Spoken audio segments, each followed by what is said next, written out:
Igama lami uPrince all the way from Zimbabwe. Ngicela ukunitshela ukuthi izinto zike zaba nzima empilweni yami kwangahlangana ngisekhaya eZim. Cabanga ke lapho nginetonqoswana lamakoti, into enhle indoni yamanzi engisanda kuyishada. Angisakwazi ngisho nokuthi ngondle ingane yabantu ke manje. Ngicine ngisithathile ke isinqumo sokuthi ngcono ngihambe ke nami ngiye SA eSouth Africa. Ngiyozama bafethu ngoba kuthiwa lapha it's a city of gold. You understand thina sikhule sazi ukuthi SA it's a city of gold, kugaywa imali lapha. Ake bafethu ngicela ukunitshela ukuthi mangabe sengifikile ke ngifikele komunye usisi engimaziyo oqhamuka esigodini esisodwa nami eZim. Uyabona kulo sisi uhlala nendoda yakhe naye ehlala eZim. Ngimgadela ingane emini. Ngimgadela ingane because anginayo indawo yokuhlala, anginaso isitathi, anginalutho, anginakudla, anginalutho. Ngimgadela ingane emini, ngiyapheka bafethu. Umina nje umuntu ophethe indlu, ngiyaklina, ngenza ini. Indoda yalo sisi isingihlanganise nomlungu wayo. You understand? Mina ke nje nginesiphiwo sokukhenika ke vele. Ngazalwa nayo lento yokukhenika isegazini lami. Shukuthi ngiyakhenika ke lana emsebenzini, ngiyasebenza, ngisebenza ebusuku. Emina ngisho nguneni ngikade ingane ayisaye ecrash because mina ngihlala lapha endlini yabo. Yabona ngenza izinto eziningi, ngishona amanzi endlini emini. Ake bafethu ngisebenze. Mangabe ngisebenza lana yabona angibreak ngisho nokubreak ebusuku. Ngiphumula nje ngimile. Ngicela ukukutshela mina ngiphusha imoto ezinkulu, phela sikhenika imoto ezinkulu lana. Umlungu walana abona ukuthi hayi mani lo muntu lo uyasebenza, sele kufike yena imoto ziyangena ziyaphuma, abantu abakhali ngalutho, uyasheshisa lo muntu uyasebenza, lento uyiphiwe ikuyena. Ngicela ukunitshela ukuthi inyanga yakaphela ukuthi ngithola isalary yami yokuqala. Umlungu aze ngempela ngelinye ilanga angiphikheni yekhokhi namazimba nesinkwe esinocheese bakwethu, angi-offer igumbi lokulala khona la emsebenzini. Athi hayi ukuze izinto zakho zibe lula, ube rested, ufike ngakusasa uproductive nani. Weselazi kudaba lami ukuthi nguneni le emini, angikwazi ukulala, angikwazi ukuphumula kahle. Abantu engisebenza nabo baqale manje babona ukuthi hayibona kumsebenzi uzophela, nangu umfana waseZim akasheshisa unomhlola, umlungu nje uhlezi nje ekhuluma ngaye, umlungu nje uncoma yena kaphela olimini lamlungu. Into esizoyithini le, angena amanzi endlini. Ngicela ukukutshela mina ngabona ngomlungu eseqhantshe ofisini lakhe, eqhantshiso okwenhlamvu yekinati. Umlungu washiya ngalazo wazwangikhahlela ngisho nasesinqeni, wathi angihambe ngiyisela ngiyantshontsha. Ini washo nje into ezinkulu. Hayibo bakwethu, angisakwazi nokubuyela kamga wami lapha umuntu wasesigodini engisuka naye because indoda yakhe isebenza nami la emsebenzini, isebenza emini.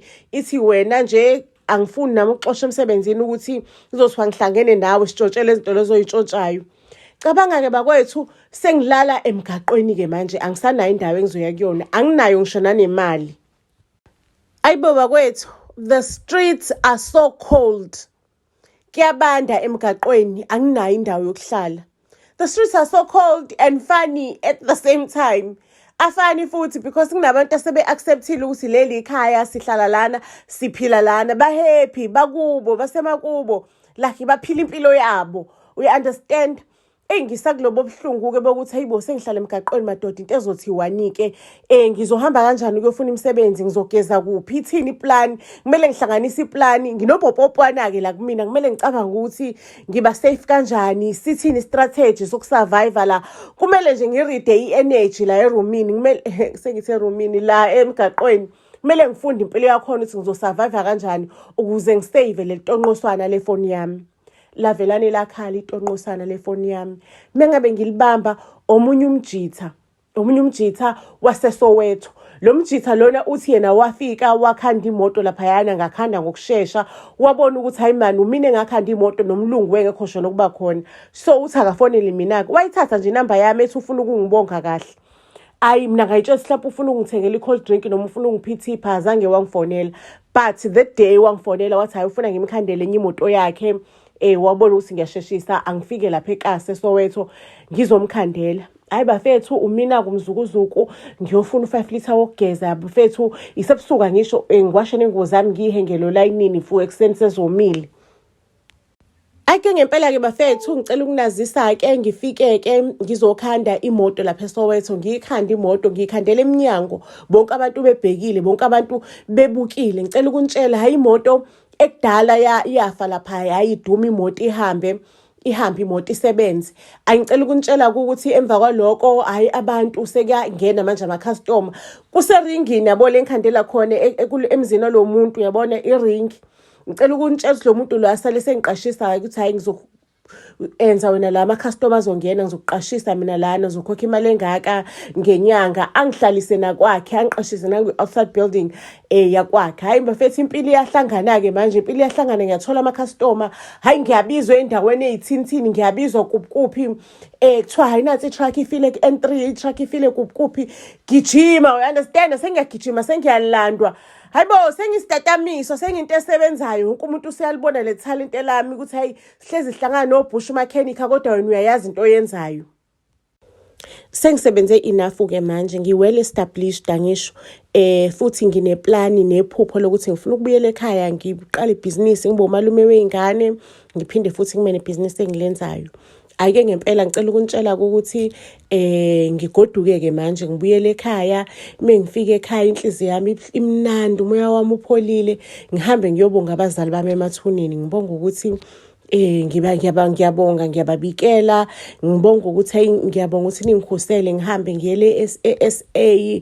Ngahamba ngaze ngabuya ngingaphazamisekanga ndawo, noma ngicishe ngaphazamiseka, kodwa nangikhusela nayiseva impilo yami. Ngiyabonga sengibuyile-ke manje, ngizothatha unkosikazi wami ngimbuyisele esikoleni ukuze naye abe right, siphile impilo engcono la ekhaya. Kujatshuliwe-ke le ekhaya, uyabona kunuka umusi wenyama, kubrayiwe inyama, kudliwe inyama, understand, kudliwe inyama le ekhaya, kumnandi, kujatshuliwe.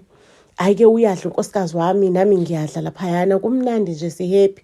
Mase ngiyaliphadlaza-ke udaba olumnandi. Hhayi-ke unkosikazi wami, njengoba kade ngise-SA, ngicabanga ukuthi angikubuyisele esikoleni uhambe uyofunda nawe. Ukwazi ukuthi mhlawumbe ufunde ezamabhizinisi, noma ube uthishela, noma ube unesi. Uthandani kona lokhu. Hhayi unkosikazi wami yena athi uprefer ubunesi ngoba ubunesi bunemsebenzi, uya-understand. Hhayi-ke sonke sijabuleke. Hhayi-ke ngicela ukunitshela-ke sanandi isililo engangisikhihliza, engangisikhala. Mangabe sengibuya leyo kuyobhalisa unkosikazi. Mesifika ngale kwathiwa kumele kuqale kwenziwe ama-medicals. Unkosikazi kwatholakala ukuthi ukhulelwe. Una 4 months pregnant. 4 months pregnant kanjani? Mina ngisana few weeks ngibuyile. Cela ukukutshela ukuthi owami unkosikazi wazala abantwana bamawele. Ukusebenza kwami kanzima, ngithi ngifuna ukwakha leli khaya. Sengizomthola phi manje omunye unkosikazi osezongithola sengi-right empilweni? Ngizokwazi ngani ukuthi akazelanga lobuhle nobumnandi bemali yami, bempilo yami? Only to find ukuthi unkosikazi wasala lana enesoka lakhe kuyilona abaduduzana nalo ehluphekeni. Ngiyathumela nje mina imali ekhaya ukuthi unkosikazi alale edlile, kanti unkosikazi uyayishera imali, uyishera nesoka lakhe. Ngiyaqhubeka-ke nebhizinisi lami, ngiyalikhulisa, liyakhula, ngiyalisebenza.